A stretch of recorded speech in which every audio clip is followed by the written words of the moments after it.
అహమేతం పురుషం మహాంతం ఆదిత్యవర్ణం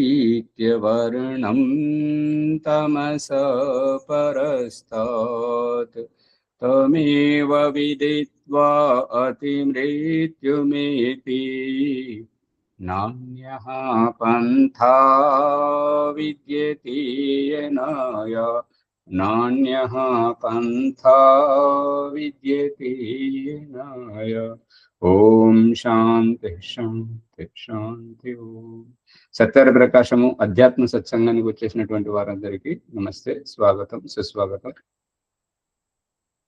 ఏమైనా సందేహాలు ఉంటే అడగండి.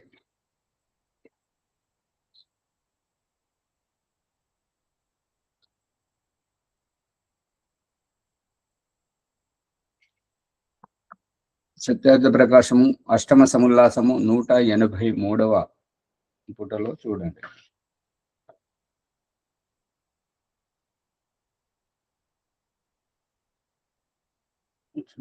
చెట్టు ముందా విత్తనం ముందా అనే ప్రసంగంలో ఉన్నాము.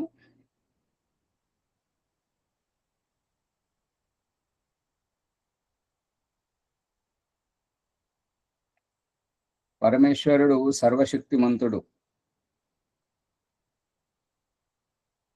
కావున అతడు కారణమును అంటే ప్రకృతిని, జీవులను కూడా ఉత్పన్నము చేయగలడు. చేయజాలని పక్షమున సర్వశక్తిమంతుడు కాడు.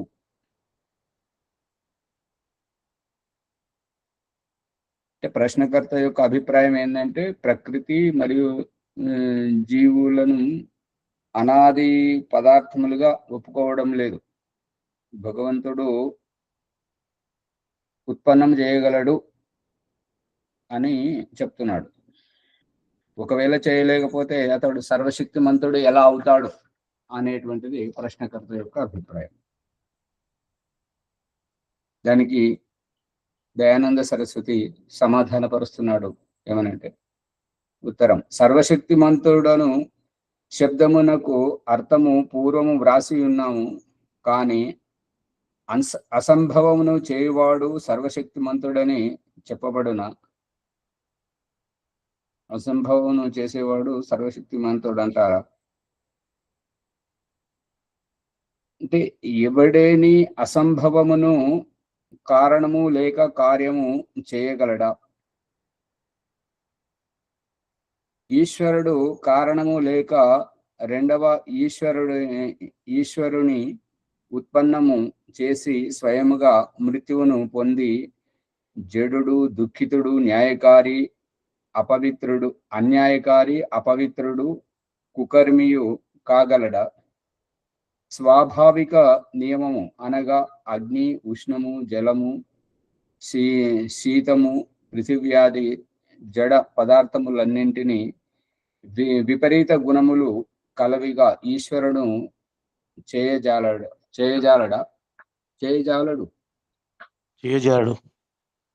చేయజాలడా అనేది ప్రశ్న. అంటే చేయజాలడు అనేది సమాధానము. ఇప్పుడు ఏంటంటే అసంభవమైనటువంటి పనులు ఏంటంటే, ఇప్పుడు ఎవరైనా కరెంటు ప్లగ్ లో వేలు పెట్టగలరా? అది చెరుకు మిషన్ లో కానీ ఇంకా దేంట్లో అన్నా చెయ్యి పెట్టగలడా? తన తల పెట్టగలడా? పెట్టలేకపోతే అసమర్థుడు, అజ్ఞాని అన్నట్టే కదా అనేది ప్రశ్నకర్త యొక్క అభిప్రాయం. ఇప్పుడు అన్ని సంభవం కావాలి కదా, అన్ని కావాలి కదా అని అంటే పురుషుడు రజస్వల కాగలడా? కాకపోతే అతనికి సర్వశక్తిమంతుడు ఎట్లా అవుతాడు? ఇప్పుడు సంతానాన్ని కనాలి, గర్భం దాల్చాలి. పురుషుడు ఎట్లా గర్భం దాల్స్తాడు? అది విజ్ఞానం. దాల్చలేకపోతే అతడు అసమర్థుడు అనేది ప్రశ్నకర్త అభిప్రాయం. అర్థమవుతుందా? ఇప్పుడు భగవంతుడు చెప్తున్నటువంటిది ఏంటంటే ఏదైనా ఒక పరిధి, ఒక హద్దు, ఒక పరిమితిలోనే ఉంటుంటది. సృష్టి లేని దానిని సృష్టించడం, సృష్టించిన దానిని నియంత్రణలో పెట్టుకొని పరిపాలించడం, కొనసాగించడం, చివరికి అది కొనసాగని నాడు దాన్ని విచ్ఛిన్నము చేసి మళ్ళీ నూతన సృష్టిని చేయడం. ఇప్పుడు మన జీవితంలో తినడం తినడం తినడానికి కూర్చున్నప్పుడు తినడం ఆపడం ఎందుకు? సంధి చేయడానికి కూర్చున్నప్పుడు దాన్ని ముగించుకొని రావడం ఎందుకు? యజ్ఞం చేయడానికి కూర్చున్నప్పుడు దాన్ని పూర్ణాహుతి చేయడం ఎందుకు? పుట్టుకొని వస్తున్నప్పుడు ఇంకా ఒకేసారి పుట్టడం ఏంటి? పదే పదే పుట్టొచ్చు కదా.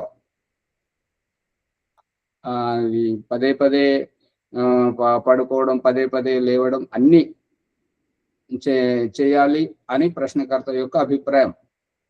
ఒకసారి చేస్తారా? ఒకసారి పుడతారా? ఇంకా మళ్ళీ మళ్ళీ పుట్టొచ్చు కదా అనేటువంటిది ప్రశ్నకర్త యొక్క అజ్ఞానం.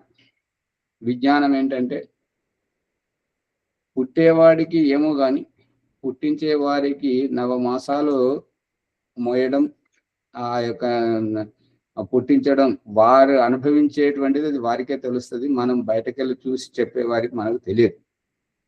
అందుకని ప్రశ్నకర్త యొక్క ప్రశ్న అజ్ఞానం, నితాంత అజ్ఞానయుక్తమైనటువంటిది, సరైనటువంటిది కాదు. వేగంగా అదుపు తప్పి వస్తున్నటువంటి వాహనము అడ్డంగా నిలబడగలరా? నిలబడలేకపోతే నువ్వు అసమర్థుడు అంటే ఏమన్నట్టు? ఇలాంటిది అవికసిత బుద్ధి ప్రశ్నకర్త యొక్క అభిప్రాయం. ఇప్పుడు ఇక్కడ ఆశ్రమంలో కూడా ఒక వ్యక్తి ఏమంటున్నాడంటే, ఆమె స్నానం చేయలేదు అని అంటే, నేను స్నానం చేయలేదు అని చెప్పేసి అంటున్నాడు అని చెప్పేసి ఆ వ్యక్తికి చెప్తే అతను వచ్చి అడుగుతున్నాడు, నువ్వు స్నానం చేయ, ఆమె స్నానం చేస్తుంది చెయ్యదు, చేయమనడానికి నువ్వు ఎవరు? అతని తెలివి చూడు, ఏది అడుగుతున్నాడు, ఏది అడగాలి, ఏది అడగకూడదు. ఆమె ఇష్టం ఉంటే స్నానం చేస్తుంది, లేకపోతే లేదు. ఆమె ఇష్టం ఉంటే బట్టలు పిండుకుంటుంది, లేకపోతే చేయదు. అడగడానికి నువ్వు ఎవరు? ఈ రకంగా ఆశ్రమం ఒక కారణం వల్ల చాలా చుట్టుపక్కల ఏరియాలో చెడ్డ పేరు వచ్చింది. ఆ వ్యక్తి మళ్ళీ అదే దానిని చేస్తున్నాడు అనమాట.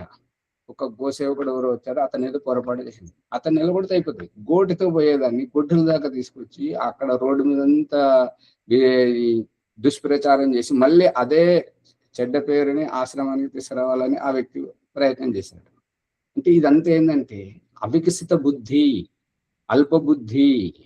నేను గొప్పగా చేస్తున్నాను అని అనుకుంటారు, కానీ వాళ్ళు ఏం చేస్తున్నారో వాళ్ళకి తెలియదు.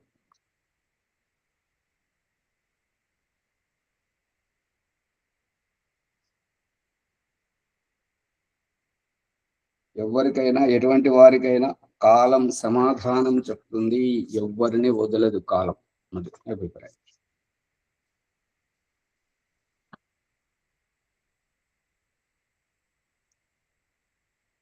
సర్వశక్తి మంతుడు అను శబ్దమునకు అర్థము పూర్వం చెప్పిన వస్తుంది కదా.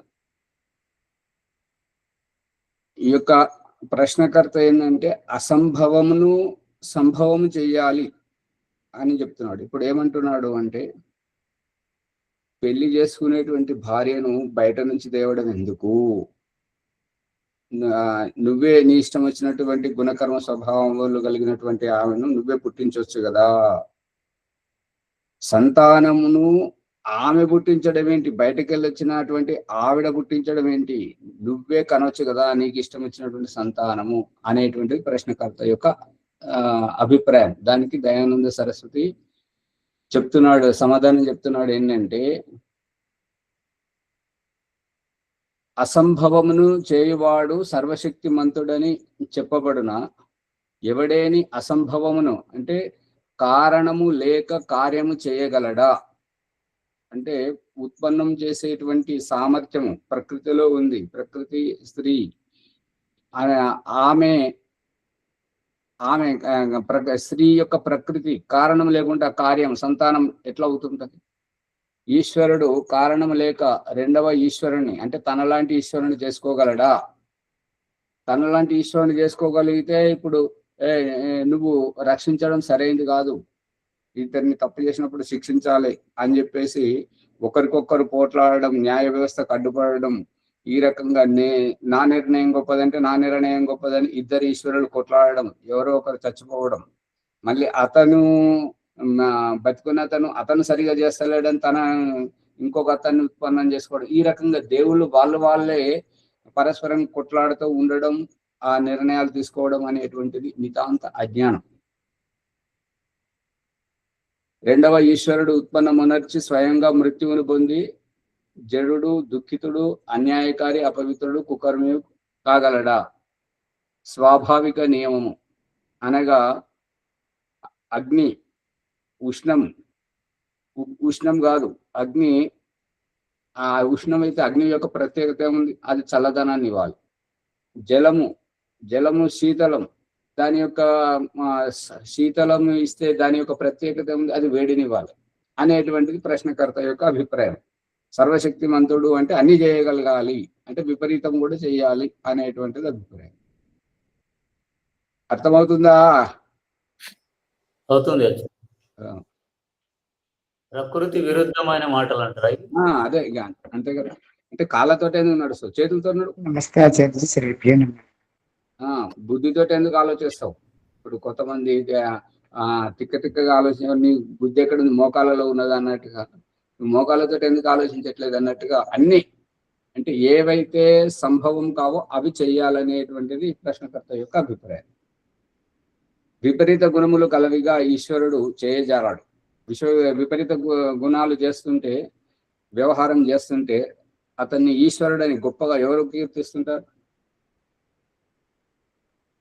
ఈశ్వరుడని నియమములు ఈశ్వరుని నియమములు సత్యములు పూర్ణములు కావున వానిని పరివర్తనము చేయజాలడు. మంచివారు మంచి గుణాలను వదిలిపెడితే వారు మంచివారు ఎలా అవుతారు? చెడ్డ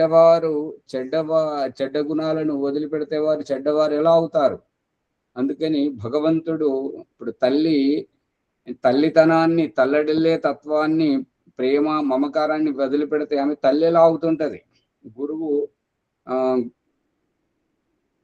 గురుత్వాన్ని సామాజిక బాధ్యత గురుత్వాన్ని గుర్తించి అందుబాటులోని ప్రజలకు జ్ఞానాన్ని బోధించి ఆ సమాజమును శుద్ధి చేయకపోతే, ప్రక్షాళనం చేయకపోతే, జ్ఞానవంతంగా చేయకపోతే గురువు యొక్క గురుత్వం ఏమున్నది?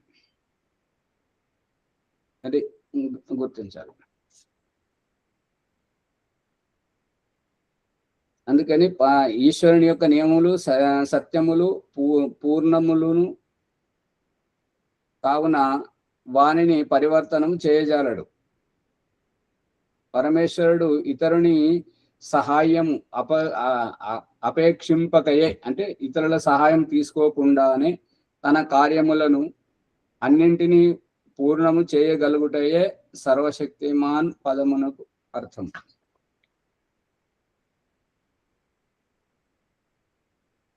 ఇప్పుడు మొన్నటి వీడియో మీద కామెంట్ పెట్టినటువంటి శంకర్ తనకు తాను యోగా అని చెప్పుకుంటున్నాడు. యోగా శంకర్ యోగా నేర్పిస్తాడు. ఆ యోగా అంటే ఏంటిదో తెలియదు, అది మనం వారి నుంచి చర్చించాలి. కానీ ఇప్పుడు వారు ఏమంటున్నారంటే, వారికి వైదిక సిద్ధాంతము అర్థం కాలేదు, ఓం ప్రకాష్ చెప్పేటువంటి వైవిధ్యము అర్థం కాలేదు. అందుకనే ఏమంటున్నాడంటే, మీ పాండిత్యం వల్ల మీకే ప్రయోజనం. ప్రభాకర్ గారు అర్థమవుతుందా లేదా? అవుతుంది. అది సంగతి.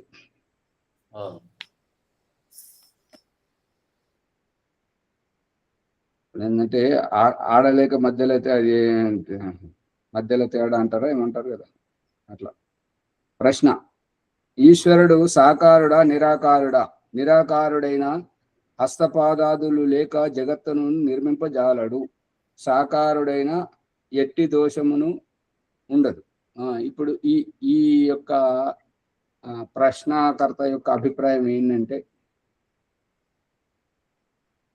నేను ఎలాగో నా వలనే నువ్వు అన్నట్టుగా అందరినీ కళ్ళతో చూసినటువంటి దేహము, చేతులతో చేసినటువంటిది, నోటితో మాట్లాడినటువంటిది, కాళ్ళతో నడిచినటువంటి వ్యవహారమును చూశారు. కాబట్టి ఆ వ్యవహారములోనే అవతార పురుషుల వ్యవహారాన్ని చూశాడు. కాబట్టి దేవుణ్ణి కూడా అదే రకంగా అతను దానికి సాకారం ఉన్నదంటే దానికి అతని ఏ దోషము రాదు. నిరాకారమైనప్పుడు ఇదంతా దోషం వస్తుంటది అని చెప్పేసి ప్రశ్నకర్త యొక్క అభిప్రాయం.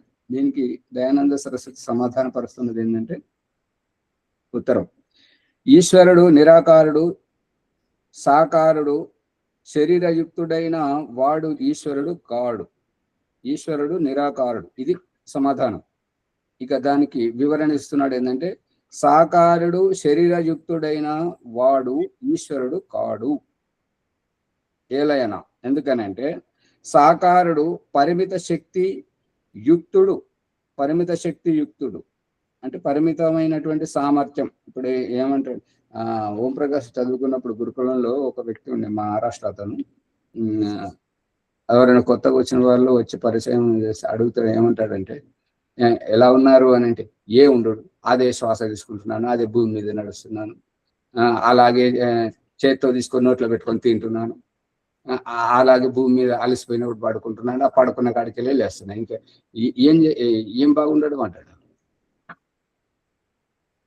అర్థం కావట్లేదా?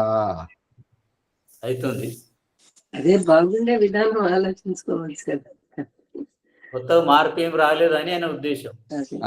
అంటే నవ్వించడానికి అంతే. అంతే అంతే. మార్పు ఎందుకు రాలేదు? పుట్టినప్పుడు అట్లాగే ఉన్నాడు, శిశువులాగానే ఉన్నాడు. ఇప్పుడు వెంట్రుకలు గడ్డ మీసాలు తెల్లబడి, పళ్ళు ఊడిపోయినాయి, శరీరం ముడతలు పడుతున్నాయి, వయసు పెరుగుతూనే ఉన్నది కదా. పరిపక్వత ఇట్లా మాట్లాడేది అదైతే గుర్తిస్తున్నాడు కదా. అదే శ్వాస తీసుకుంటున్నాను, అదే శ్వాస ఎట్లా తీసుకుంటారు?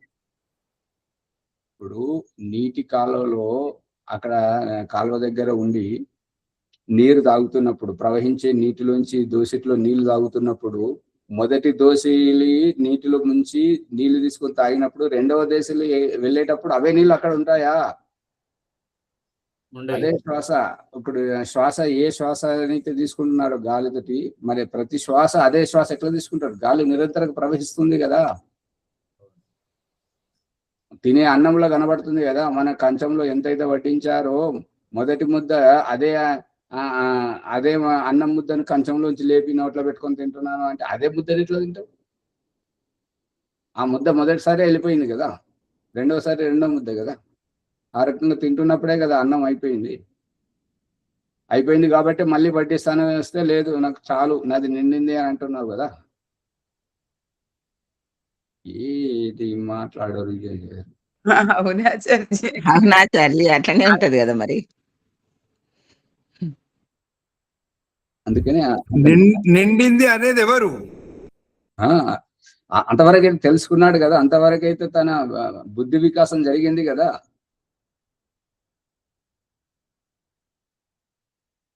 కాకపోతే అతను మాట్లాడే తీరు ఏంటంటే అందరినీ నవ్విస్తుంటది అన్నట్లు.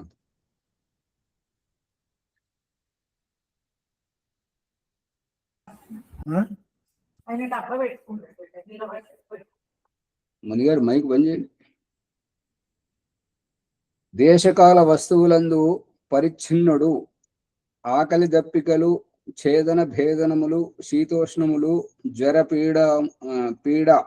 జ్వరము పీడ అంటే బాధ వంటి సహితుడవును. అంటే మన జీవులం ఎట్లయితే పీడతో పీడితులమవుతున్నాము, జ్వరంతో బాధాగ్రస్తులమవుతున్నాము, అదే రకంగా ఇప్పుడు వేసవి కాలంతో ఉక్కపోత, చలికాలంతో చల్లదనం, ఈ రకంగా ఈ యొక్క దేశకాల పరిస్థితులతోటి మనం ఎట్లయితే ప్రభావితం అవుతున్నాము, దేవుడు కూడా సాకారుడైనందున అదే రకంగా ప్రభావితం కావలసి ఉండదు. సాకారుడైనచో అతని యందు జీవుని గుణములు, ఈ తక్క వచ్చింది, మళ్ళీ ఇక్కడ కూడా తక్క వచ్చింది, తక్కగా తప్ప ఈశ్వరుని గుణములు వర్తింపవు. సాకారుడైనచో అతని యందు జీవుని గుణములు తప్ప ఈశ్వరుని గుణములు వర్తింపవు. సవరించుకోండి.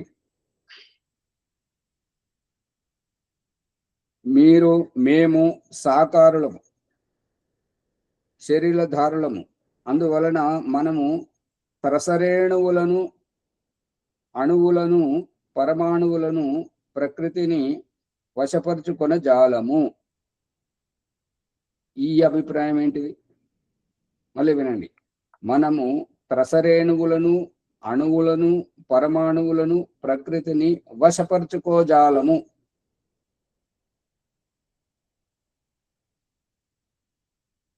అర్థమవుతుందా సూర్యప్రకాష్ గారు, రాజమనమ్మ గారు? దీన్ని సాకారం అయినప్పుడు ఇవన్నీ కుదరవు కదా. అంటే లేదా సూక్ష్మతత్వం ఉంటేనే అంతకంటే సూక్ష్మాన్ని కూడా గ్రహించగలరు. కొంచెం ఓపిక పడితే విషయం బయటకు వస్తే, ఇప్పుడు భగవంతుడు దీనిని నాటకీయ పరంగా మనతో ఎట్లా చూపిస్తున్నాడు అంటే, అన్నము తినడం, అన్నమును పట్టుకునేదానికి మనం అన్నం మెతుకులో ఉంటే అన్నమును పట్టుకోగలుగుతామా? అన్నం మెతుకు బయట ఉంటే పట్టుకోగలమా? ఉంటేనే ఆచార్య పట్టుకోగలుగుతాం. మళ్ళా బయట ఉండాలి కదా. ఇప్పుడు దేవుడు ఏంటంటే ఈ అండపిండ బ్రహ్మాండములలో ఇమిడి ఉన్నవాడు, అండపిండ బ్రహ్మాండములను తనలో ఇముడ్చుకున్నటువంటి వాడు. మనం ఎటువంటి వాళ్ళము అని అంటే, అన్నరసముతో ఎదిగినటువంటి ఈ దేహం అంటే ఆ అణువుల్లో ఇమిడి ఉన్నటువంటి వాళ్ళం, ఆ అణువుల్లో ఉన్నటువంటి వాళ్ళం ప్రకృతిని ఎలా పట్టుకోగలుగుతాం? ప్రకృతికి ఇప్పుడు బయట మనకు చూపిస్తున్నది, ఈ దేహం ద్వారా చూపిస్తున్నటువంటిది ఏంటంటే, ఈశ్వరుడు తన సత్తను ఎలా చూపిస్తున్నాడు అని అంటే, నువ్వు దేన్నైతే పట్టుకోవాలనుకుంటున్నావో దానికి బయట ఉంటేనే దాన్ని నువ్వు పట్టుకోగలుగుతావు. దాంట్లో ఉంటే దాన్ని ఎట్లా పట్టుకుంటావు?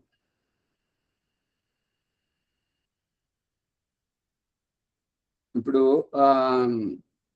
ఈ ఆశ్రమ ట్రస్టు అతను తాండూరులో ఆధ్యాత్మిక సమ్మేళనాలు జరుపుతుంటారంట. దాంట్లో వచ్చారు, వాళ్ళ మన స్వామీజీ దాంట్లో కార్యక్రమం పెట్టిద్దాం, దేశభక్తి గురించి వీడియోలు పంపించమని చెప్పండి. వివేకానందుడు, దయానంద సరస్వతి, ఇంకెవరెవరు ఉన్నదో వాళ్ళ వీడియోలు పంపించమనండి.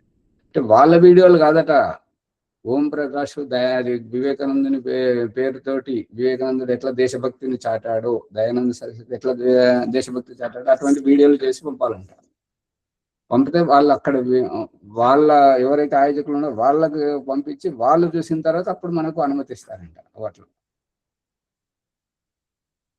అర్థమవుతుందా? ఇప్పుడు ఇక్కడ ఏంటంటే, ఇదేంటంటే పరిస్థితికి బయట ఉంటే పట్టుకోగలం, పరిస్థితికి బయట ఉంటే పరిస్థితి ఎలాంటిదని పట్టుకోగలుగుతాం. కానీ ఆ పరిస్థితిలోనే మనం ఉంటే, ఇప్పుడు ఇది ఎట్లా ఉన్నది అంటే, అణువును ప్రకృతి యొక్క వికారమైనటువంటి పంచమహాభూతాల్లోని అన్నవోషధులతోటి మన దేహము తయారైంది. ఈ దేహము ఆ అన్నవోషధుల రూపాన్ని పట్టుకోగలదు, కానీ అన్నవోషధులకు మూలమైనటువంటి ప్రకృతిని ఎలా పట్టుకుంటది?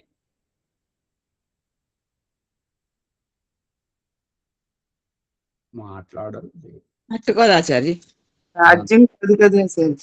ఇది దయానంద సరస్వతి ఇక్కడ చెప్తున్నటువంటిది.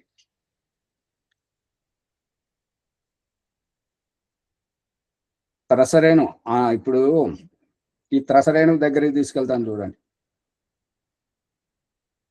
సాంఖ్య దర్శనం ఋగ్వేదం యొక్క 160 పైన ఉన్నటువంటి సూక్తాలతోటి కపిల మహర్షి సాంఖ్య దర్శనంలో 1వ అధ్యాయం 60వ సూత్రం ద్వారా సత్వరజస్తమసం సంవ్యవస్థ ప్రకృతి మహతో అహంకారాత్ పంచ తన్మాత్రాన్ని ఉభయమింద్రియం మనః పురుష, ఇంత సామర్థ్యం ఉన్నది ఒక్క అణువులో అనేటువంటిది కపిల మహర్షి సాంఖ్య దర్శనంలో చెప్పాడు. ఆ సూత్రాన్ని దయానంద సరస్వతి ఈ సత్యార ప్రకాశం, ఇప్పుడు మనం చదువుకున్నటువంటి మొన్ననే వెళ్ళిపోయినటువంటి దాంట్లో సత్వరజ సమసం, ఈ సూత్రం యొక్క వివరణ చెప్తూ ఒక్క పరమాణువులో ఇంత సామర్థ్యం ఉంది.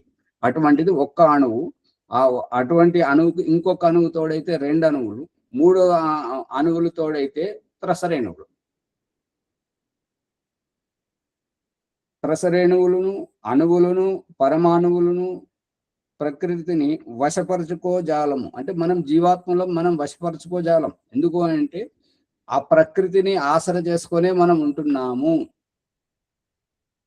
ఈ పరిస్థితిని అర్థం చేసుకోవాలంటే గర్భస్థ శిశువు తల్లిని పట్టుకోగలడా? గర్భస్థ పిండం. పురుషునిలో ఉన్నటువంటి శుక్రకణం, పురుషునిలో ఉన్నటువంటి శుక్రకణం తాను ఎవరి శరీరంలోనైతే ఉన్నాడో అతన్ని పురుష శరీరాన్ని పట్టుకోగలడా? ఆ విషయం చెప్తున్నాడు దయానంద సరస్వతి. ఇక్కడ భగవంతుడు ఎందుకు పట్టుకుంటున్నాడు అంటే, భగవంతుడు అన్నింటి లోపల ఉన్నాడు, అన్నింటినీ తనలో ఇముడ్చుకున్నాడు. ఇప్పుడు మనం అన్నింటినీ తనలో ఇముడ్చుకున్నాడు అనేటువంటిది ఎట్లా అని అంటే, మన జేబులో పెట్టుకున్నటువంటి సెల్ ఫోనును, మన ఒంటి మీద ఉన్నటువంటి ఆభూషణాలను మనం ఎట్లయితే ముట్టుకోగలుగుతుంటామో, వాటిని తీసుకొని వాడుకోగలుగుతుంటామో, దేవుడు ఆ రకంగా తనలో ఉన్నటువంటి అండపిండ బ్రహ్మాండాలన్నింటినీ నియంత్రిస్తూ దాన్ని వ్యవహారం చేస్తున్నాడు, పరిపాలన చేస్తున్నాడు.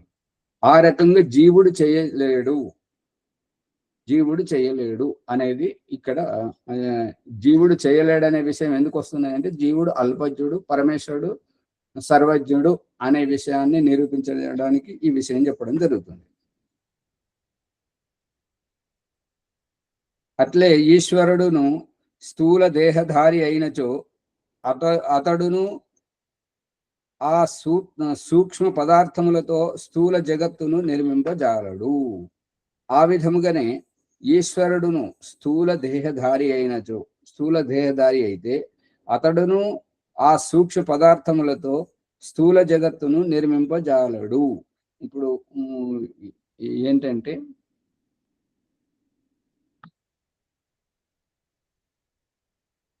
ఈశ్వరుడు స్థూల దేహధారి అంటే మనలాగా స్థూల దేహం ధారణ చేసిండు అనుకోండి, అప్పుడు అతడు కూడా ఆ సూక్ష్మ పదార్థములతో స్థూల జగత్తును నిర్మింపజాలడు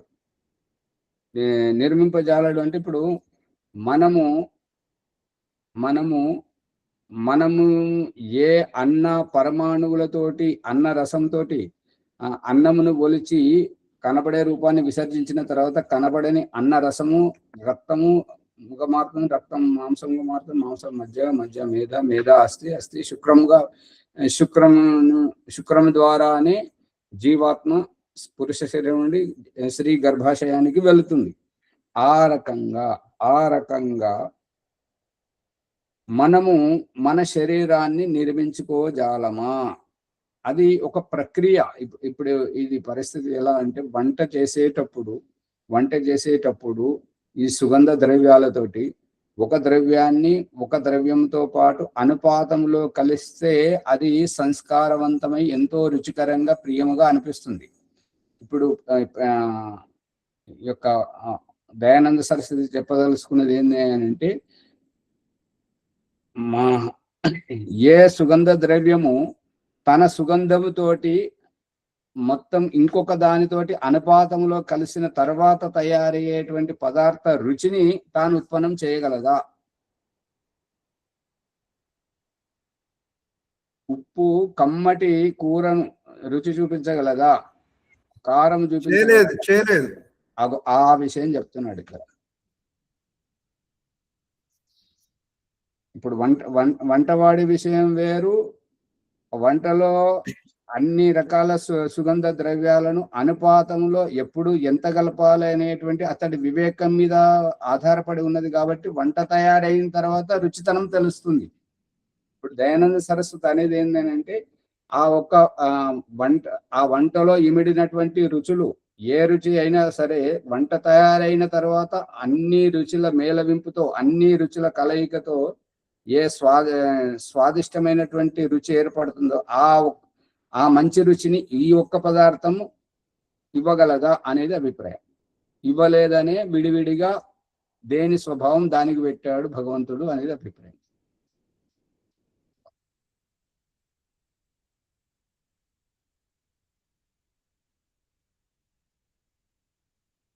పరమేశ్వరుడు భౌతికములను, ఇంద్రియ గోలకములు, హస్తపాదముల వంటి అవయవములు లేనివాడు. పరమేశ్వరుడు భౌతికమైనటువంటి ఇంద్రియ గోలకములు, కళ్ళు, చెవులు, ముక్కు, నోరు, కాళ్ళు, చేతులు, ఇవి ఎట్లయితే ఒక రూపాకృతిలో కనబడుతున్నాయో, హస్తపాదం, హస్తం అంటే చేతులు, పాదం అంటే కాళ్ళు, ఇటువంటి అవయవాలు ఉన్నప్పుడు దేహముగా మనం కనిపిస్తున్నాము. ఇవి లేవు కాబట్టి దేహము అనే అవయవాలు లేకుండా దేహం లేదు అనేటువంటి అభిప్రాయమే ఈ అవయవాలు లేనివాడు పరమేశ్వరుడు అనే అభిప్రాయం. అంటే అవయవాలే లేవు. ఇప్పుడు ఏంటంటే కన్ను గుడ్డును చూస్తున్నప్పుడు కన్ను గుడ్డు లేనటువంటి, కళ్ళు లేనటువంటి వాళ్ళని చూసాము, చేతులు లేని వాళ్ళని చూసాము, ముక్కు లేని వాళ్ళని చూసాము, నోరు ఈ యొక్క కాళ్ళు చేతులు లేని వాళ్ళని చూసాము. అంటే ఇక్కడ అవయవాలను లెక్కిస్తున్నాము కాబట్టి మనమైతే అవయవాలు లేని వాళ్ళను ఎట్లయితే చూస్తుంటామో, దేవుడికి అవయవాలు లేవు అని అంటే అవయవాలు లేకుండా దేహం ఉన్నదా అనేటువంటిది కాదు. అవయవాలతోటే దేహం ఏర్పడుతుంటుంటది.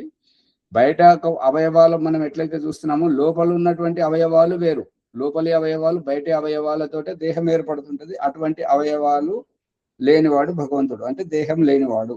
కానీ అతడు అనంత శక్తి బల పరాక్రమములు కలవాడు.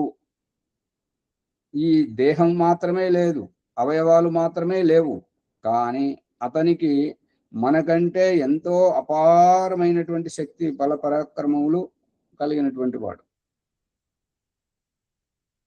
ఇప్పుడు ఏంటంటే పిల్లలు ఏదైనా పని చేయలేకపోతే, తనతోటి అవ్వకపోతే ఏడుస్తుంటారు. ఏడుస్తుండి తనకు ఇది చెయ్యమని చెప్పేసి, నువ్వు చెయ్యమని చెప్పేసి అమ్మ దగ్గరికి నాన్న దగ్గరికి వచ్చి వాళ్ళు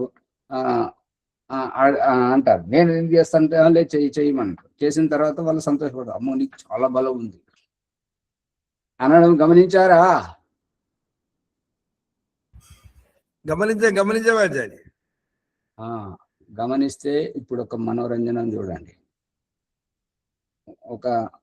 ఒక వ్యక్తి పడుకున్న అతను అంటే నిద్రపోలేదు, పడుకొని అట్లా విశ్రాంతి తీసుకుంటున్నాడు. అతని దగ్గరికి వాళ్ళ అమ్మాయి వచ్చింది. అమ్మాయి వచ్చి, నాన్న నాకు నేను ఒకటి చెప్పాలనుకున్నా. ఏంటి అని అంటే, ఏంటి చెప్పు అని అంటే, నేను అమ్మతో కూర్చున్నప్పుడు మాట్లాడుతున్నాను, అమ్మతోటి అన్నాను ఏంటంటే, అమ్మ నీలాగా పెద్దగా నేను ఎప్పుడు అవుతాను, నువ్వు ఏవేవైతే బరువులు మోస్తున్నావు, నీళ్ళ బిందెలు మోస్తున్నావు, అన్ని చేస్తున్నావు కదా, అంతటి శక్తి మళ్ళీ నేను మీకెవరికి చెప్పకుండా నేను బయటకు వెళ్ళగలగాలి, అన్ని పనులు చేసుకునేటువంటి సామర్థ్యం నాకు ఎప్పుడు వస్తుంది, అంత ఆత్మవిశ్వాసం నాకు ఎప్పుడు వస్తుంది అంటే అని అమ్మాయి వాళ్ళ అమ్మని అడిగింది. అమ్మ ఏమన్నదంటే, ఇంతటి సాహసం మీ అయ్యకే లేదు అని అన్నదంట. అనగానే మీ అమ్మ చెప్పిన సమాధానంతో నీకేమనిపించింది అంటే, నాకు చాలా మంచిగా అనిపించింది అని. వెలిగిందా? ఏది అట్లా అంటే, నాకు చెప్పకుండా మీ అయ్యనే బయటకు వెళ్ళలేడు, నువ్వెట్లా వెళ్తావు? ఆయన నిద్రపోకుండా అన్ని వింటున్నాడు అన్నమాట. ఈ అమ్మాయి పోయి చెప్తున్నది కదా, చెప్తున్నది. నేను కూర్చుని ఇట్లా మాట్లాడుకుంటే, అమ్మ నేను ఎప్పుడే నీలాగా ఇన్ని పనులు బలమైన పనులు చేయడం, ఎప్పుడు ఇష్టం ఉంటే అప్పుడు బయటకు వెళ్ళి నాకు ఇష్టం వచ్చింది నేను వస్తువు కొనుక్కోవడం, అటువంటిది నేను ఎప్పుడు చేస్తాను అని అంటే, ఇంతగా మీ అయ్యనే నాకు చెప్పకుండా బయటకు పోలేడు. ఆ మాట వినగానే అనేసి అన్నట్టు అంటుంది అనమాట. నువ్వు ఎట్లా వెళ్తావు, మీ అయ్యే వెళ్ళడని అంటుంది. ఎట్లున్నది చూడు, ఆయన భర్తను కించపరుస్తున్నది. ఆ మాట వినగానే అతడు చాలా బాధపడతాడు, అమ్మో ఈ పిల్లలకు కూడా ఇట్లా నేర్పిస్తున్నది అని చెప్పేసి. అవును, మరి బాధ కదా ఆచార్య అట్లా అయిండొచ్చు అది అట్లా అని. కానీ అమ్మాయి కూడా నేర్పుతుంది కదా అట్లా. అమ్మాయి నేర్పుతుంది కాదు, ఇలా అమ్మాయికి నేర్పుతుంది కదా తల్లి. అదే అట్లా అట్లా అంటున్నా. అయిండొచ్చు అతను అయిండొచ్చు, చెప్పకుండా పోకుండొచ్చు, అయిండొచ్చు. ఇవాళ రేపు కాలం అట్లనే ఉంది. కానీ ఇంకా పిల్లలకు కూడా నేర్పడం. పిల్లల దృష్టిలో తండ్రిని చులకన చేయడం. అవునా సార్? అంతే. ప్రభాకర్ గారు నేను చెప్పాలా? ఏం లేదు. అందరికీ అంతవరకు ఆలోచన చెయ్యరు. ఆ, ఏది ఏదో ఒకటి చెప్పేస్తే అయిపోద్ది అనే దాంతోనే కానీ ఆ విషయంలో ఇక ఆ పిల్లలు తండ్రిని కూడా లెక్క చేయరని. అయ్యో లెక్క చేయరని కాదు. ఆ, మీ అయ్యనే నా చేతిలో ఉన్నాడు, అంతే. నేను ఆడిస్తున్నాను మీ అయ్యనే. ఇంక నువ్వు నా చీకటి పోగలవా? నువ్వెట్లా పోతావు? అది అంతే. అందరు కూడా నా ఆర్డర్ లో ఉండాలి, నా ఆర్డర్ లో ఉంటేనే అది అదే అది ఇప్పుడు నిన్న శంకర్ గారు ప్రశ్నలో ఉన్నటువంటిది ఏంటంటే మీ పాండిత్యం వల్ల మీకే ప్రయోజనం అని అన్నారు. అంటే ఇవి అవసరం లేదు అని, ఇటువంటి అవసరం లేదని వారి అభిప్రాయం. అంతేనా ప్రభాకర్ గారు? అంతే. అదే కించపరిచినట్టు అవుతుంది అది కొంచెం. మీరు ఇంకెక్కడ ఉన్నారు అంటే ఇటువంటి చిట్కాలు మీకు చెప్పొద్దంట, కేవలం చదువుకుంటూ పోవాలంట. దాని వెనుకున్న అభిప్రాయం అది. అదే చెప్పకపోతే గ్రహించేది ఎట్లా ఆచార్యజీ? దీంట్లోనే అది ఆయన గ్రహించట్లేదు కదా. ఆయన కాదు, ఆయనలాంటి చాలా మంది ఉన్నారు. అది ఈ మనం నేర్చుకోవాలనేటువంటి దృష్టితో అన్ని తెలుసుకుంటే శంకర్ గారు లాంటి వాళ్ళ అంటే అభిప్రాయం ఇప్పుడు ఉదాహరణలు చెప్పుడు కదా ఆచార్యజీ, దానికి సంబంధించిన ఉదాహరణలు చెప్తున్నారు కదా మీరు, అది చెప్పద్దు అంటుర్రా? అవద్దంటున్నాడు. ఆయన అభిప్రాయం వెనుక ఉన్నటువంటిది ఏంటంటే మీ పాండిత్యం వెనుక మీకే ప్రయోజనం. అదే వాడి అభిప్రాయం అది. ఎందుకంటే ఇంకా చెప్పడానికి అనేటటువంటిది కాదు, ఎవరికో గ్రహించే కొన్ని ఉంటాయి. మీకే ఉపయోగం అంటే అందరికీ ఉపయోగం, ఆచరించే వాళ్ళకి. అంతే కదా ఆచార్యజీ? అవి చెప్పొద్దంట. మరి వారి అభిప్రాయం ఎందుకనంటే, ఎందుకు వచ్చింది వారి మనసులో ఈ మాట అంటే, ఎవరు చెప్పలేదు, ఏం చెప్పలేదు, గృహస్థం అంటే ఇదంతా వదిలేసుకొని సన్యాసం తీసుకుని అక్కడ కదా ఆధ్యాత్మికం లభించేది. భగవంతుడు హిమాలయాల్లో కదా లభించేది. ఈయన కుటుంబంలో చూసి ఎప్పుడు భార్య పిల్లలు ఇది ఇక్కడ అంటున్నాడు అని చెప్పేసి అది ఇముడితలేదు. ఇది అసలు రహస్యం. భగవంతుడు చేసినటువంటి వ్యవస్థ ఇదివరకు చెప్పలేదు, ఎక్కడ చదవలేదు. ఇతడు మొదలు పెట్టాడని చెప్పేసి అది ఇముడతలేదు చాలా మందికి. చాలా మంది మనసులో ఉంది, ఇతడు అమాయకుడు కాబట్టి తొందర బయట పెట్టుకున్నాడు అంతే. అదే మొత్తం కుటుంబ విషయాలే మాట్లాడుతుంటాడని. ఇవన్నీ వదిలేసి ఐకమత్యము రాముడి గురించి అని తిరుగుదాం అంటారా ఆచార్యజీ? ఇవన్నీ పాటించకుండానే అది.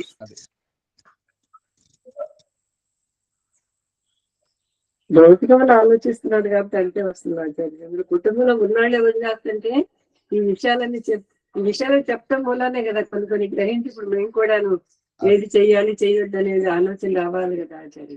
అది అందుకని కనీసం జరిగిపోయిన వాళ్ళకి జీవితం జరిగిపోయింది, కానీ ఇది వింటున్న వాళ్ళ జీవితం సవరించుకుంటారు కదా, బాగుపడతారు కదా. అందుకని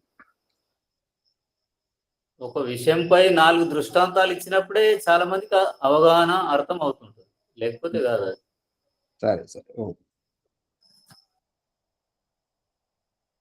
కావున వానితో అన్నీ చేయగలడు. అంటే ఇవి ఇంద్రియ గోలకములు, హస్తపాదము వంటి అవయవములు లేనంత మాత్రాన అతడు ఏమి చేయజాలడని కాదు. అతడు అనంత శక్తి బల పరాక్రమములు గలవాడు. కావున ఆ అనంత శక్తి బల పరాక్రమములతో అన్నీ చేయగలడు. ఆ పనులను జీవ ప్రకృతులెన్నడూ చేయజాలవు. ఈశ్వరుడు ప్రకృతి కంటే సూక్ష్ముడు.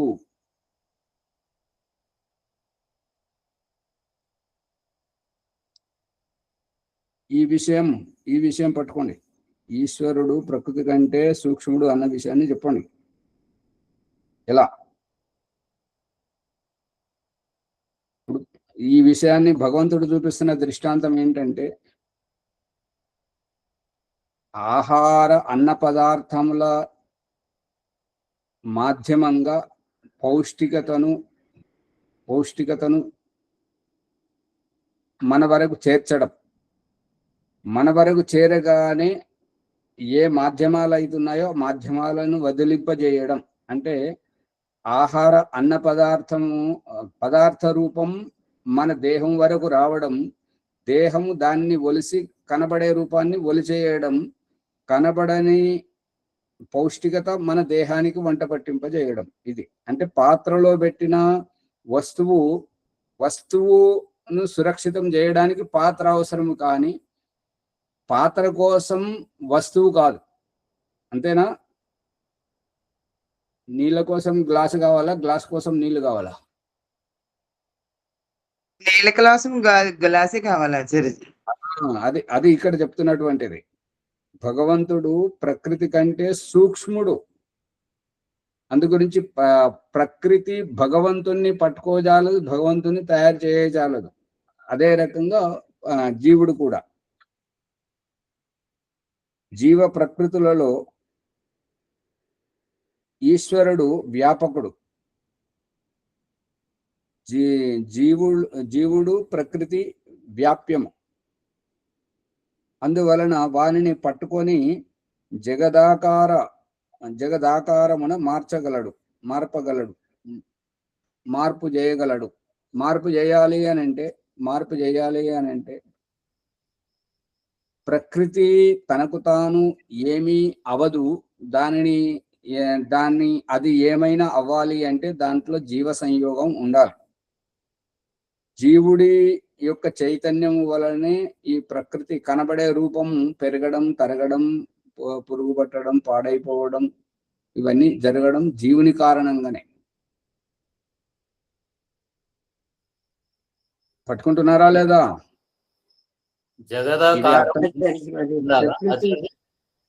ఇది అర్థం కాకపోతే నిలువబెట్టిన ముడి ధాన్యం దగ్గరికి వెళ్ళండి, వాడుకొని వండిన పదార్థం నిల్వ దగ్గరికి వెళ్ళండి. అది పెరుగు పులిసిపోవడం కారణం ఏంటి? బ్యాక్టీరియానా కాదా? అన్నము పులిసిపోవడం ఏంటి? తినే పదార్థాలు పాడవడం ఏంటి? మురుగు కంపు రావడం, లేచి రావడం, మన వరకు చేరడం, మనల్ని ప్రభావితం చేయడం ఏంటి? పూసినటువంటి పువ్వు పరిమళం మనల్ని ప్రభావితం చేయడం ఏంటి? ఇదంతా బ్యాక్టీరియానే. సెల్ ఫోన్ నడుస్తున్నది ఎందుకు? ఇంటర్నెట్ నడుస్తున్నది ఎందుకు? ఏ రకంగా? సిగ్నల్ అంటే అది bacteria. Radio, all India radio నడిచేది, రేడియో తరంగాలు, సెల్ ఫోన్ సిగ్నల్, ఈ అంతర్జాలం, ఇంటర్నెట్ అనేటువంటిది అంతా బ్యాక్టీరియా ద్వారానే. ఈ విషయం తెలుసా లేదా? ఏది తెలియదా? ఇప్పుడే కొంచెం తెలుసుకుంటున్నాం ఆచార్యజీ. బ్యాక్టీరియా కాకుండా వేరే పదం ఉంటుంది ఆచార్య. ఇంకేముంటది? ఆ పదము వేరే ఉంటుంది, సూక్ష్మ క్రిములు అంతే. ఇప్పుడు ఏంటంటే అవి తరంగాలు అంటారు ఆచార్యజీ. తరంగాలు అంటే తరంగాలు ప్రవహించడానికి చైతన్యం. తరంగాలు జడం ఎట్లా ప్రవహిస్తుంటది? చేతనం లేకుండా ప్రవహించదు కదా. అది రహస్యం. చేతనం ద్వారానే.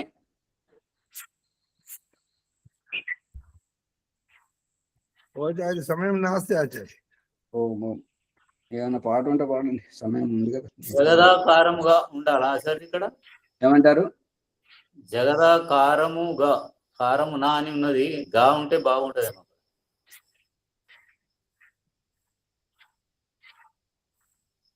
అందువలననే దాన్ని పట్టుకొని జగదాకారంగా మార్చగలడు. చివరిలో ఆకారముగా అంటే ఇంకా స్పష్టంగా ఆకారం జగత్తులో ఒక ఆకారం తీసుకొస్తుండని అర్థం. ఇప్పుడు ఇది సప్తమ విభక్తి ఉన్నది. ఇప్పుడు నాకు బదులు గా ఉండాలి అని ఉద్దేశం. అదే గా పెడితే షష్ఠి విభక్తి అవుతుంటది, స్పష్టంగా అవుతుంటది అర్థం.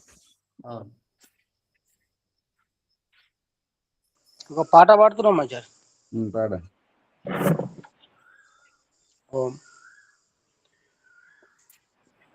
మళ్ళీ రాదు బిడ్డో మనుష్య శ్రేష్ఠ జన్మ, మళ్ళీ రాదు బిడ్డో మనుష్య శ్రేష్ఠ జన్మ, మనుష్య శ్రేష్ఠ జన్మ మనసున్న మంచి జన్మ ఎన్నెన్ని జన్మలలో ఏమేమి చేసినాము అన్నింటి పుణ్య ఫలము ఇన్నాళ్ళకిప్పుడొచ్చే మళ్ళీ రాదు బిడ్డో మనుష్య శ్రేష్ఠ జన్మ ఎన్నెన్ని కోట్లు ఉన్నా నీకెంత భాగ్యమున్నా నీకెందరు బంధువులున్నా నీ వెంటరారు సున్నా వెంటరారు రన్నా నిన్నంటూ ధర్మమన్నా వెంటరారు రన్నా నిన్నంటూ ధర్మమన్నా మళ్ళీ రాదు బిడ్డో మనుష్య శ్రేష్ఠ జన్మ మనుష్య శ్రేష్ఠ జన్మ మనసున్న మంచి జన్మ కన్న కొడుకులున్నా కట్టుకున్న భార్యయున్నా కన్న కొడుకులున్నా కట్టుకున్న భార్యయున్నా ధనరాశులెన్ని ఉన్నా నీ ఏ పదవిలో నీ ఉన్నా ధనరాశులెన్ని ఉన్నా ఏ పదవిలో నీ ఉన్నా ఏ పదవిలో నీ ఉన్నా నిన్నంటూ ధర్మమన్నా ఏ పదవిలో నీ ఉన్నా నిన్నంటూ ధర్మమన్నా మళ్ళీ రాదు బిడ్డో మనుష్య శ్రేష్ఠ జన్మ చెడు కర్మ చేయబోకు ఇక నాకేమని చెప్పుకోకు చెడు కర్మ చేయబోకు ఇక నాకేమని చెప్పుకోకు అత్యాశకు లోనుగాకు అపకీర్తి పాలుగాకు అంచెలంచెలుగా ఎదుగు అందులోని నీ బ్రతుకు మళ్ళీ రాదు బిడ్డో మనుష్య శ్రేష్ఠ జన్మ మనుష్య శ్రేష్ఠ జన్మ మనసున్న మంచి జన్మ ఎన్నెన్ని జన్మలలో ఏమేమి చేసినావో అన్నింటి పుణ్య ఫలము ఇన్నాళ్ళకిప్పుడొచ్చే తల్లిదండ్రి గురువులందు తొలి దైవ భావముంచు తల్లిదండ్రి గురువులందు తొలి దైవ భావముంచు ప్రాణులకు మేలు పంచు మురిపాలను కురిపించు ప్రాణులకు మేలు పంచు మురిపాలను కురిపించు నిష్కామంతో ముందుకేగు పరమాత్మకు తల వంచు మళ్ళీ రాదు బిడ్డో మనుష్య శ్రేష్ఠ జన్మ వేదాలలోని ప్రతి మాటతో భేదాలు తోలునట వేదాలలోని ప్రతి మాటతో భేదాలు తోలునట దయానందునితో పదం కలిపిన జీవితమే ధన్యమగునట ఆత్మజ్ఞానము మాట సత్సంగ సమితి బాట ఆత్మజ్ఞానము మాట సత్సంగ సమితి బాట మళ్ళీ రాదు బిడ్డో ఈ మనుష్య శ్రేష్ఠ జన్మ మనుష్య శ్రేష్ఠ జన్మ మనసున్న మంచి జన్మ ఓం సర్వేభ్యో నమః ఆచార్య నమస్తే అందరికీ నమస్తే ధన్యవాదములు. నమస్తే. చెప్పండి వరలక్ష్మి. ఆచార్య గారి నోట ఈ 2 వాక్యాలు వినాలని ఉన్నది. ఇదే పాట. అంటే ఆ స్టైలు వారు వాడిన స్టైలు జానపద గేయంలో ఆ విధంగా పాడాడు. చాలా చక్కగా పాడాడు. అర్థం అందరికి వినిపించింది. కానీ ఆ పాట పాడే స్టైల్ వేరుగా ఉంటది. ప్రతిదానికి వేరుగా ఆ లయలో పాడితే అంటే ఇంకా దాని యొక్క అమృతమాండం కురిసినట్టు అనిపిస్తుంది. ఈ 2 వాక్యాలు పాడండి ఆచార్య, అందరు జనమంతా వింటారు. చామలి గారు తోలునట కాదు తొలగనట అనాలి. తోకి ఒత్తి పెడుతున్నారు పైకి. అమ్మ ఆచార్య గారు పాడతారు, మీరు మౌనంగా ఉండండి ఒక నిమిషం. అది కంఠస్థం కాదు. నేను రెండే లైన్లు మళ్ళీ మళ్ళీ మళ్ళీ రాదు బిడ్డో మనసున్న మంచి జన్మ మళ్ళీ రాదు బిడ్డో మనసున్న మంచి జన్మ. గుర్తులేదు, అది చూసుకుంటే అయితే పాడచ్చు, మంచిగా ఉంటుంది. ఓకే, ధన్యవాదములు ఆచార్య. ఉత్సాహం. ఇప్పుడు ఆచార్య వారు గారు. వారు వారు వాడినటువంటి లయ ఏంటంటే బాధతో బాధతో పాడుతున్నట్టుగా, ఇది తప్ప నీకు గతి లేదు అన్నట్టుగా ఆ భావం వస్తుంది. ఇప్పుడు ఇది ఏంటంటే ఉత్సాహం, ఉల్లాసం కల్పించి ఇతరులను ప్రేరేపించాలి, అట్లా ఉండాలి. ఆధ్యాత్మిక అంచులతో అది ఒక ఒక అమృతార్థాన్ని పైకి ప్రపంచానికి అందిస్తుంది. చాలా సంతోషం. మంచి పాట పాడారు. ధన్యవాదములు శ్యామలయ్య గారికి, ఆచార్య ఓంప్రకాష్ గారికి ధన్యవాదములు. మనము ఆధ్యాత్మిక సత్సంగము జ్ఞానకంగా సత్యప్రకాశాన్ని మనము లోతుగా అర్థం చేసుకుంటున్నాము. ఈరోజు 8వ సముల్లాసము లోపల 184 పేజీ 174 పేజీలో ఉన్నాము.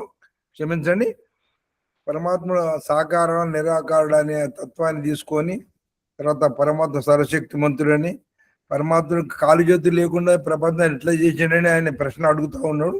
దానికి సమాధానం కూడా మనం స్వామి దయానందుడు చక్కగా చెప్పారు. ఈ ఎపిసోడ్ను లైక్ చేయండి, షేర్ చేయండి, సబ్స్క్రైబ్ చేయండి, పక్కన ఉన్న గంట సింబల్ గట్టిగా నొక్కండి.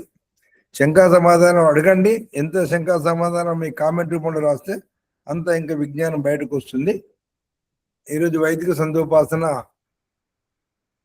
ఎవరు? ప్రభాకర్ గారు ఈరోజు వరలక్ష్మి గారు వైదిక సంధోపం చేయండి ప్రార్థన. ఓం నమస్తే ఆచార్య. శ్రీ సంధ్యోపాసన బ్రహ్మయజ్ఞం. పుట్టబోయే శిశువు యొక్క ఆత్మభావము. ఈ మంత్రార్థం ఏది ఉంటుందో అదే చేయించండి అమ్మగారు. అర్థం ఏదుందో సమయం అయితే కొన్ని చేయించండి. సమయం దృష్టిలో కూడా పెట్టుకొని ఉండాలి కదా. అట్లా కాదు, ఎవరికి కేటాయించింది వాళ్ళకు ఉంది. దాని ప్రకారం చేయించండి. అఘోష మంత్రాల వరకు అయిపోయింది వరలక్ష్మి గారి. తర్వాత ఒకరిదొకరికి చేసి ఆ సమయము ఎక్కువ తీసుకుంటారు కాబట్టి ఎవరిది వాళ్ళే చేయించండి. ఓం అమృతోపస్తరణమసి స్వాహ. ఓం అమృతాపిదానమసి స్వాహ. ఓం సత్యం యశః శ్రీర్మై శ్రీః శ్రయతాం స్వాహ. ఓం షన్నో దేవీరపీష్టయా ఆపో భవంతు పీతయే శయ్యోరభిస్రవంతు నః. ఓం వాక్ వాక్. ఓం ప్రాణః ప్రాణః. ఓం చక్షుః చక్షుః. ఓం శ్రోత్రం శ్రోత్రం. ఓం నాభిః. ఓం హృదయం. ఓం కంఠః. ఓం శిరః. ఓం బాహుభ్యాం యశోబలం. ఓం కరతలాకరాపృష్ఠే. ఓం భూః పునాతు శిరసి. ఓం భువః పునాతు నేత్రయోః. ఓం స్వః పునాతు కంఠే. ఓం మహః పునాతు హృదయే. ఓం జనః పునాతు నాభ్యాం. ఓం తపః పునాతు పాదయోః. ఓం సత్యం పునాతు పునః శిరసి.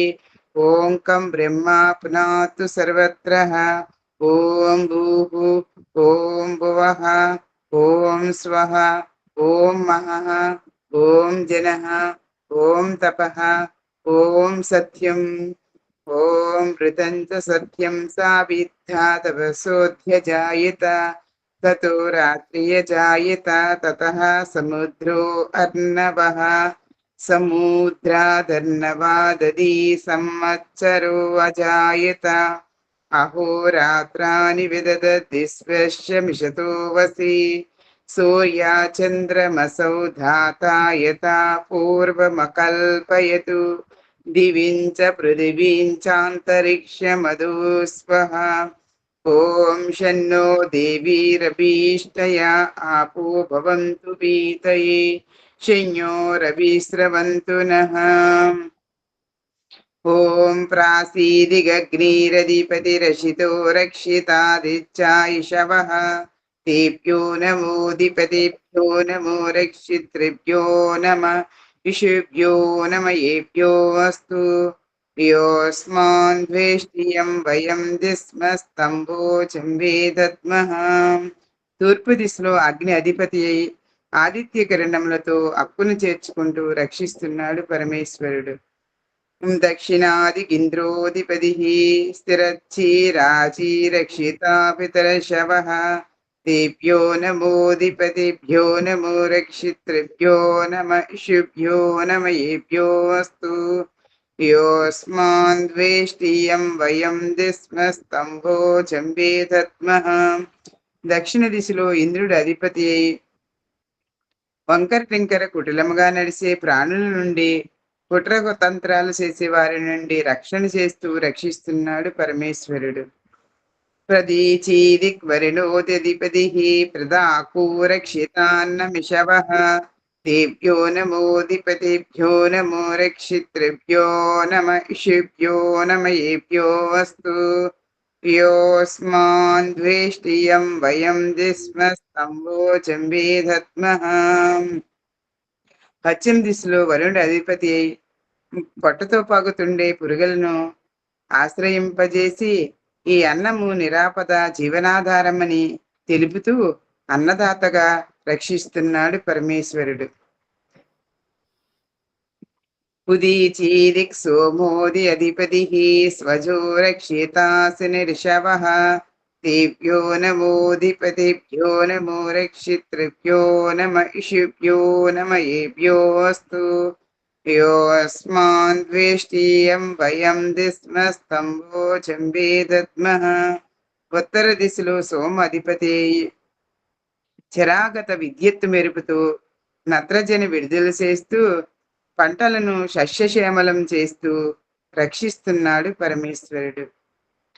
ధ్రువాదిగిష్ణురధిపతి కల్మాషగ్రీవో రక్షితా వీరుదశవః तेभ्यो नमोऽधिपतिभ्यो नमो रक्षितृभ्यो नम इषुभ्यो नम येभ्यो अस्तु योऽस्मान् द्वेष्टियं वयं दिस्मस्तंभो चम्बे दद्मः. క్రింది దిశలో విష్ణువు అధిపతి అయి భూగర్భ విషవాయువుల కాలుష్యాన్ని వృక్ష వనస్పతులతో నిర్వీర్యము గావిస్తూ రక్షిస్తున్నాడు పరమేశ్వరుడు. ఊర్ధ్వాదిక్ బృహస్పతిరధిపతిః స్విత్రో రక్షితా వర్షమిషవః तेभ्यो नमोऽधिपतिभ्यो नमो रक्षितृभ्यो नम इषुभ्यो नम येभ्यो अस्तु योऽस्मान् द्वेष्टियं वयं दिस्मस्तंभो चम्बे दद्मः. పై దిశలో బృహస్పతి అధిపతి అయి చర్మంపై వచ్చే తెల్ల బొల్లి వంటి మచ్చలను కృష్టివాదిని వర్షం నీటితో నయం చేస్తూ రక్షిస్తున్నాడు పరమేశ్వరుడు. ఓం ఉపస్థాన మంత్రంలో ఓం జాతవేదసే సునవామ సోమమరాతీయతో నిదహాతి వేదః సనః పరిషదతి దుర్గాణి విశ్వా నాభేవ సింధుం దురితాత్యాగ్నిః చిత్రం దేవానాముదగాదనేకం చక్షుర్మిత్రస్య వరుణశ్చాగ్నిః ఆప్రద్యావా పృథివీయంతరిక్షం సూర్య ఆత్మా జగతస్తుతశుషచ్చ ఉదుత్యం జాతవేదసం దేవం వహంతి కేతవః దృశే విశ్వాయ చూర్యం ఉద్వయం తమసస్వరీశ్వః పత్యంత ఉత్తరం దేవం దేవత్రా సూర్యమఘన్మ జ్యోతిరుత్తమం తచ్చక్షుర్దేవహితం పురస్తాత్ శుక్రముచ్చరతు హస్తేమ శరదశ్యతం జీవేమ శరదశ్యదగం శృణుయామ శరదశ్యతం ప్రభ్రమామ శరదశ్యతం అదీనా సామ శరదశ్యతం భూహ్యచ్చ శరదశ్యతాతు.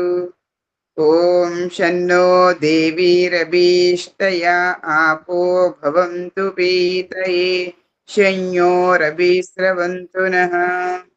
ఓం భూర్భువః స్వః తత్సవితుర్వరేణ్యం భర్గో దేవస్య ధీమహి ధియో యో నః ప్రచోదయాత్.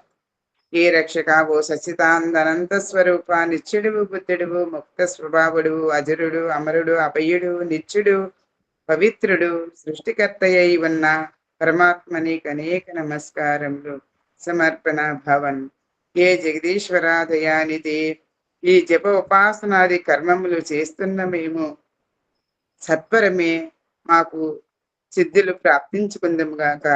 ఓం నమః శంభవాయ చ మయోభవాయ చ నమః శంకరాయ చ మహేశ్వరాయ చ నమః శివాయ స శివతరాయ చ.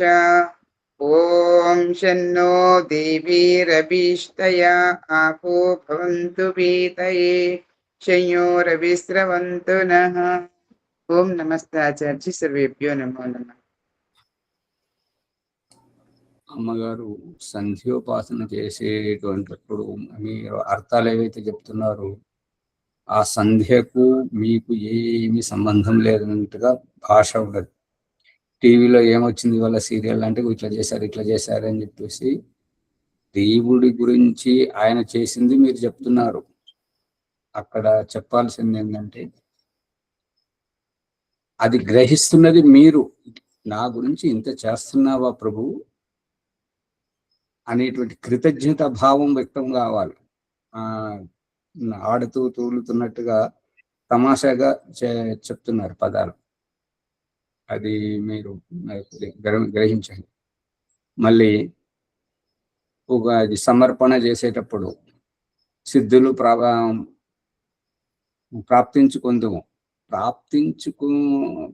ప్రాప్తించుకునేదైతే ఆయనకి చెప్పడం ఏంటి? నేను సిద్ధులను పొందుతున్నాను, జాగ్రత్త, ఇక నీ ఆటలు సాగవు అన్నట్టుగా ఈ హెచ్చరిక గ్రహించిన అక్కడ ఇప్పుడు ఏమైనా ఉండాలంటే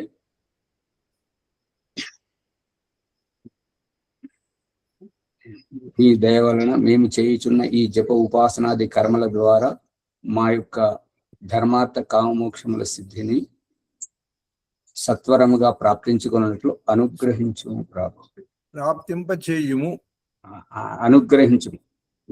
నువ్వు అనుగ్రహిస్తే నేను పొందగలుగుతాను, నీ అనుగ్రహిస్తే నేను ప్రార్థించుకోగలను అనే విధంగా ఉండాలి. శాంతి మంత్రి గారు. ఓం దేవశాంతిరంతరిక్షం శాంతి, పృథివీ శాంతి, ఆపా శాంతి, ఓషధే శాంతి, వనస్పతే శాంతి, విశ్వే దేవా శాంతి, బ్రహ్మ శాంతి, సర్వం శాంతి. శాంతిరేవ శాంతి సామా శాంతిరేది. ఓం శాంతి శాంతి శాంతి. రేపు అందరికి నమస్కారం. ఓం నమస్తే ఆచార్య, సర్వేభ్యో నమో నమః. నమస్తే. నమస్తే. నమస్తే.